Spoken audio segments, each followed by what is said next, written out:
podcast Sortie littéraire, avril 2023. Bonjour tout le monde. Nous sommes le 1er avril. Non, ce n'est pas une blague, je viens vous parler des sorties littéraires. Contrairement à d'autres mois, il s'agit d'une petite sélection. Le premier roman est le tome 2 de la saga L'Empire des femmes de Cassandre Lambert, qui sortira chez les éditions Didier Jeunesse le 5. Je dois lire le premier tome dans le cadre du PLIB 2023, catégorie jeunesse young adulte, dont il est l'un des finalistes. Le résumé. Adona et Hélios échouent sur Ténéros, l'île des hommes.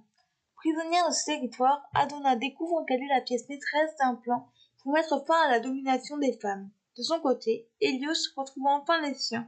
La libération des hommes va pouvoir commencer.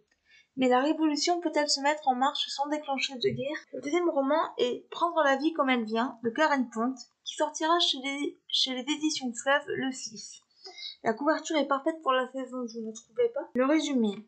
La vie d'Alice vient de s'écrouler. Ou peut-être commence-t-elle?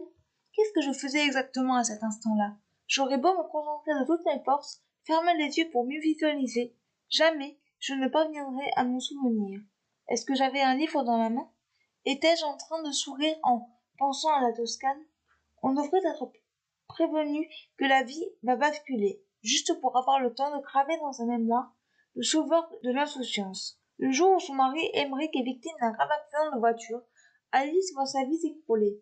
Face à l'incertitude du destin, elle va devoir s'adapter aux épreuves qui croisent sa route et se réinventer pour que l'espoir triomphe. Le troisième et dernier roman est Un air d'éternité de Clarisse Sabar, qui sortira chez les éditions Charleston le 12. Idem que pour le titre précédent. Le résumé. Dans un recoin caché du grenier de son grand-père, Lisa découvre le journal intime de la tante de ce dernier.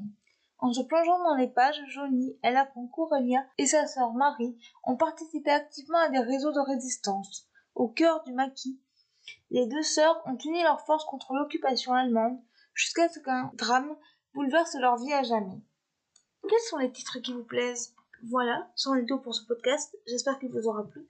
N'hésitez pas à me donner votre avis et vos commentaires sur YouTube, à vous abonner à la chaîne, et je vous retrouve très bientôt pour un nouveau podcast. Ciao!